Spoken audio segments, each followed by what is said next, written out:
ഈ വീഡിയോയിൽ ഇസ്രായേലുമായിട്ട് ബന്ധപ്പെട്ട വിഷയമാണ്. വളരെ നിർണായകമായിട്ടുള്ളൊരു വിഷയമാണ്. 2-3 ദിവസങ്ങളായിട്ട് ഈ ഒരു വിഷയം വളരെ പ്രാധാന്യത്തോടു കൂടി ഗാസയ്ക്കുള്ളിൽ ചർച്ച ചെയ്യപ്പെടുന്നുണ്ട്. മറ്റുള്ള ലോകരാജ്യങ്ങൾ, അതായത് ഈ ഗാസ പീസ് സബ്മിറ്റുമായിട്ട് ബന്ധപ്പെട്ട മറ്റുള്ള രാജ്യങ്ങളെല്ലാം തന്നെ ഇതിനകത്ത് ഇടപെട്ട് സംസാരിക്കുന്നുണ്ട്.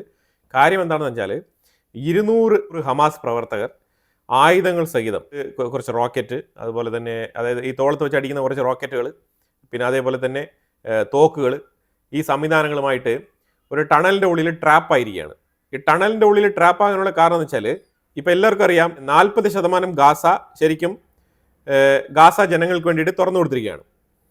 ബാക്കിയുള്ള 60% IDF ആണ് കംപ്ലീറ്റ് അതിൻ്റെ സെക്യൂരിറ്റി മെഷേഴ്സ് എല്ലാം തന്നെ നോക്കുന്നത്. ഈ തുറന്നു കൊടുത്ത 40% സ്ഥലമുണ്ടല്ലോ, അതെല്ലാം തന്നെ ഇസ്രായേൽ അടിച്ച് നിരത്തി വൃത്തിയാക്കിയിട്ട് അവിടുത്തെ ടണലുകളെല്ലാം ഒന്നും ഇല്ല എന്നുള്ളത് ഉറപ്പ് വരുത്തിയിട്ട് അവിടുത്തെ ടണൽ എൻട്രൻസ് എല്ലാം ഡിസ്മാൻഡിൽ ചെയ്തിട്ടാണ് ഈ 40% സ്ഥലം ഇപ്പം നിലവിൽ ഈ ഗാസക്കാർക്ക് ഓപ്പൺ ചെയ്ത് കൊടുത്തിരിക്കുന്നത്.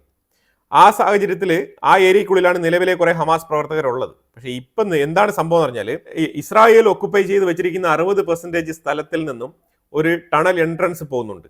ആ ടണൽ എൻട്രൻസ് അപ്പുറത്ത് എക്സിറ്റ് ഇല്ല.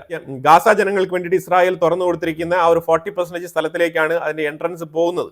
അതായത് 60% സ്ഥലത്തിൽ നിന്നും 40% സ്ഥലത്തിലേക്ക് നീണ്ടു കിടക്കുകയാണ് അങ്ങനെ. അപ്പോൾ ഇപ്പം ഗാസയ്ക്കുള്ളിൽ ആ 40% സൈഡിലുള്ള ടണലെല്ലാം ഡിസ്മാൻഡിൽഡ് ആണ്. അവിടെ നിന്നും പുറത്തേക്ക് വരാനുള്ള മാർഗമില്ല.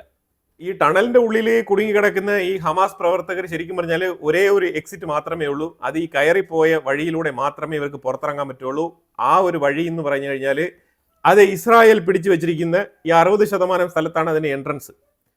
ഇതുമായിട്ട് ബന്ധപ്പെട്ട് ഇപ്പം അറബ് രാജ്യങ്ങളായിക്കോട്ടെ, അറബ് രാജ്യങ്ങൾ മീൻസ് തുർക്കി, ഈജിപ്റ്റ്, പ്രധാനമായിട്ടും തുർക്കി, ഈജിപ്റ്റ്, ഖത്തർ, 3 രാജ്യങ്ങളും ഇപ്പം നെഗോഷിയേറ്റ് ചെയ്തുകൊണ്ടിരിക്കുകയാണ്.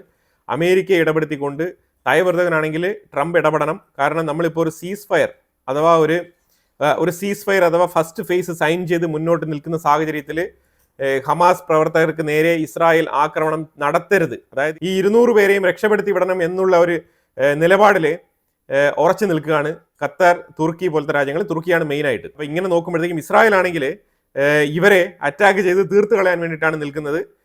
ഇസ്രായേൽ പറഞ്ഞിരിക്കുന്നത് ഇനിയും 13 ബോഡി ഞങ്ങൾക്ക് കിട്ടാനുണ്ട്. ഇതുമായിട്ട് ബന്ധപ്പെട്ട അവർ ഒരു തരത്തിലുള്ള നടപടികളും സ്വീകരിക്കുന്നില്ല. ഇതിനു മുമ്പ് തന്നെ ഞങ്ങൾ വീഡിയോ ഫുട്ടേജസ് ഒക്കെ റിലീസ് ചെയ്തിട്ടുണ്ട്. അതിൽ നോക്കിക്കഴിഞ്ഞാൽ വളരെ വ്യക്തമാണ്, ഇസ്രായേലിനെ കബളിപ്പിക്കാനും സമയം ദീർഘിപ്പിച്ച് മുന്നോട്ട് കൊണ്ടുപോകാൻ വേണ്ടിയിട്ടുള്ള എല്ലാ പ്രവർത്തികളും ഇവർ ചെയ്യുന്നുണ്ട്.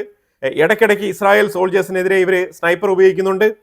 അപ്പം ഈ രീതിയിലൊക്കെ പെരുമാറുന്ന ഇവരെ ഞങ്ങൾ എന്തിനാണ് വെച്ച് ഉറപ്പിക്കേണ്ടത്? ഇവരെ ഞങ്ങൾ തീർത്ത് കളയാൻ തന്നെയാണ് തീരുമാനിച്ചിരിക്കുന്നത് എന്നാണ് ഇസ്രായേൽ പറഞ്ഞിരിക്കുന്നത്. അപ്പോൾ അമേരിക്ക പറയുന്നത് ഒന്ന് വെയിറ്റ് ചെയ്യൂ. കാരണം സംഭവം വേറെ ഒന്നുമില്ല, നമ്മളെ ഒരു ഫസ്റ്റ് ഫേസ് ഡീൽ സൈൻ ചെയ്തിരിക്കുകയാണ്. ഇപ്പം നിങ്ങൾ ആക്രമണം നടത്തി കഴിഞ്ഞാൽ അത് സീസ് ഫയർ വയലേഷനായിട്ട് മാറുകയും അതിലൂടെ വീണ്ടും ഒരു യുദ്ധത്തിലേക്ക് ഉള്ള ആ ഒരു സാഹചര്യം അവിടെ രൂപപ്പെടുകയാണ്. അപ്പോൾ ഇത് ഒരിക്കലും ഉണ്ടാവാൻ പാടില്ല എന്നാണ് അമേരിക്ക പറഞ്ഞുകൊണ്ടിരിക്കുന്നത്. യുണൈറ്റഡ് നേഷൻസിനെ ഇത്രയും നാളും തള്ളി പറഞ്ഞുകൊണ്ടിരുന്ന അമേരിക്ക ഇപ്പം യുണൈറ്റഡ് നേഷൻസിനെ ഗാസയ്ക്കുള്ളിലേക്ക് ഒരു ടീമിനെ അയക്കാൻ വേണ്ടിയിട്ട് ഒരു UN പീസ് കീപ്പിംഗ് ആ ഒരു മിഷന്റെ രീതിയിൽ ഒരു ടീമിനെ സംഘടിപ്പിക്കുക എന്നുള്ള ഒരു നിർദ്ദേശം വെച്ചിട്ടുണ്ട്. എന്തിനാണ് ഈ നിർദ്ദേശം ഇപ്പം UN-ലേക്ക് പ്രൊസീഡ് ചെയ്യുന്നത് എന്ന് പറഞ്ഞാൽ ഇതിനൊറ്റ കാരണം മാത്രമേ ഉള്ളൂ, തയ്യബർദകന്റെ ടീമിനെ ഇസ്രായേൽ ഗാസയ്ക്കുള്ളിൽ അനുവദിക്കില്ല എന്ന് അർത്ഥശങ്കയ്ക്കിടയില്ലാതെ പറഞ്ഞതിനെ തുടർന്ന് തയ്യബർദകൻ പല തരത്തിലുള്ള ശ്രമങ്ങളാണ് നടത്തുന്നത് ഗാസയ്ക്കുള്ളിൽ കയറി പറ്റാൻ വേണ്ടിയിട്ട്. അപ്പോൾ ആ രീതിയിൽ തയ്യബർദകൻ ട്രംപിനെ ഇൻഫ്ലുവൻസ് ചെയ്തിട്ട് ട്രംപ് അഡ്മിനാണ് UN-നെ സമീപിക്കുന്നത്. അപ്പോൾ അങ്ങനെ ട്രംപ് ആണെങ്കിൽ തയ്യബർദകന് വേണ്ടിയിട്ട് UN-നെ സ്പീഡപ്പ് ചെയ്ത് തയ്യബർദകന്റെ തുർക്കി ആർമിയെ UN-ന്റെ പീസ് കീപ്പിംഗ് മിഷനിൽ ഉൾപ്പെടുത്തിക്കൊണ്ട് ഗാസയ്ക്കുള്ളിലേക്ക് അങ്ങനെ കയറ്റിവിടാനാണ് തീരുമാനിക്കുന്നത്. പാകിസ്ഥാൻ ആയാലും അതേപോലെ തന്നെ ഈജിപ്റ്റ് ആയാലും ട്രംപ് പറഞ്ഞുകൊണ്ടിരിക്കുന്നത് നിങ്ങളുടെയൊക്കെ ആ ഒരു ഇന്റർനാഷണൽ സ്റ്റെബിലൈസേഷൻ ഫോഴ്സ് എന്ന് പറഞ്ഞ ആ ഒരു സെക്യൂരിറ്റി ഫോഴ്സിനെ എത്രയും വേഗം ഗാസയ്ക്കുള്ളിൽ ഡിപ്ലോയ് ചെയ്യണമെന്നാണ് ഇപ്പം അമേരിക്ക പ്രഷർ ചെയ്തുകൊണ്ടിരിക്കുന്നത്. പക്ഷേ ഇസ്രായേൽ ആണെങ്കിൽ ഈ 13 ബോഡി കിട്ടാതെ ഒരു തരത്തിലും ഈ ഫസ്റ്റ് ഫേസ് സൈൻ ചെയ്തതിനെ അംഗീകരിച്ച് മുന്നോട്ട് പോവില്ല. അത് കഴിഞ്ഞിട്ട് മതി നിങ്ങളുടെ ഈ security force, international security force ഇതൊക്കെ കൊണ്ടുവരുന്നത്.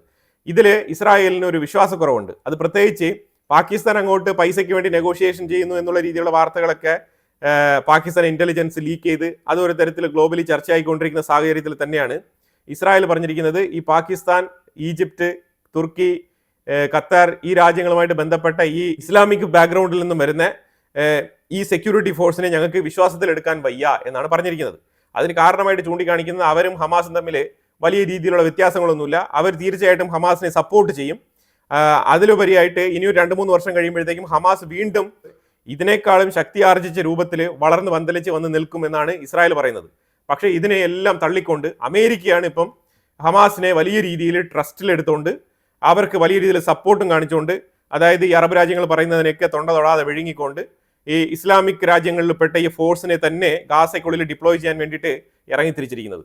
അതായത് ഇസ്രായേലിനെ ഒരു സൈഡിൽ കൺട്രോൾ ചെയ്ത് തടഞ്ഞു നിർത്തുന്ന ഒരു രംഗമാണ് നമുക്കിപ്പോൾ കാണാൻ കഴിയുന്നത്. അമേരിക്ക എടുക്കുന്ന തീരുമാനം വളരെ റോങ് ആണ്, അത് മാത്രമാണ് മനസ്സിലാക്കാൻ പറ്റുന്നത്. കാരണം ഇവിടെ ഇസ്രായേലാണ് ഇത്രയും നാളും ഈ പ്രശ്നം കൺഫ്രന്റേഷൻ നടത്തിക്കൊണ്ടിരിക്കുന്നത്. അവർക്ക് മാത്രമേ ഈ പ്രോബ്ലത്തിന്റെ ഇന്റൻസിറ്റി എന്താണെന്ന് മനസ്സിലാക്കാൻ പറ്റുള്ളൂ.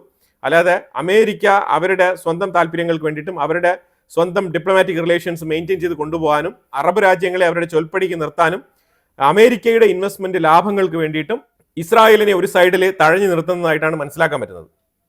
അടുത്തൊരു വിഷയം നമ്മൾ നോക്കിക്കഴിഞ്ഞാൽ ചൈന നൈജീരിയയിൽ അമേരിക്കൻ ട്രൂപ്പ് ഇറങ്ങി വരുന്നതിനെ ശക്തമായ രീതിയിൽ എതിർക്കുന്നുണ്ട്. അതിന് കാരണമായിട്ട് ചൈന ചൂണ്ടിക്കാണിക്കുന്നത്, ഞങ്ങൾക്ക് ഒരുപാട് ഇൻവെസ്റ്റ്മെന്റുകളുണ്ട്, ഏതാണ്ട് 21 ബില്യൺ ഞങ്ങൾ ബെൽറ്റ് ആൻഡ് റോഡിന്റെ ആ ഒരു പേരിൽ ഇൻഫ്രാസ്ട്രക്ചറിന് വേണ്ടി മാത്രം ഇൻവെസ്റ്റ് ചെയ്തിട്ടുണ്ട്. അതിലുപരിയായിട്ട് 2.1, 1.5, 1 മില്യൺ അങ്ങനെ 1 ബില്യൺ അങ്ങനെയൊക്കെ പല തരത്തിലുള്ള ബില്യൺ കണക്കിനുള്ള ഇൻവെസ്റ്റ്മെന്റ് ചാർട്ട് ചൈന പുറത്തിറക്കിയിട്ടുണ്ട്.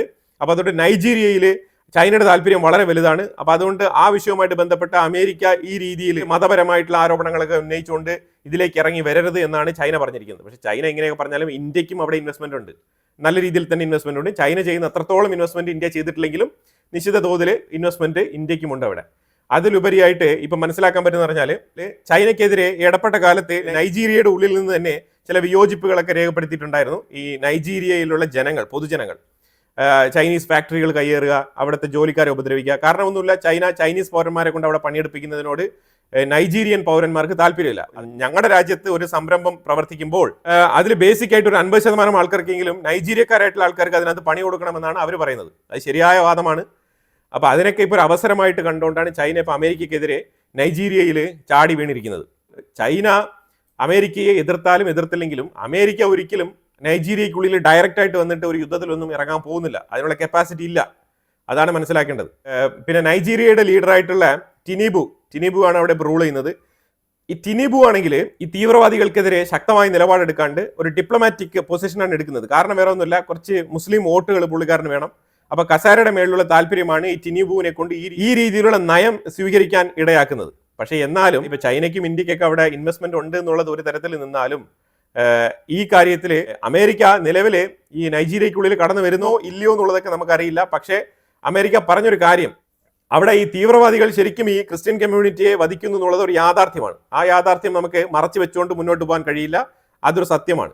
അപ്പൊ എന്തായാലും ഈ വീഡിയോയിൽ ഇസ്രായേലിന്റെ ആ ഒരു ഗാസയുമായിട്ട് ബന്ധപ്പെട്ട് ഹമാസ് അവർ ചെയ്ത പ്രവൃത്തി, അതായത് ഇപ്പൊ എത്ര ദിവസം ഈ ബോഡി കൊടുക്കാൻ താമസിക്കുന്നുണ്ടോ അത്രയും ദിവസം ഇവർ ഈ ടണലിന്റെ ഉള്ളിൽ 200 പേര് കിടക്കും.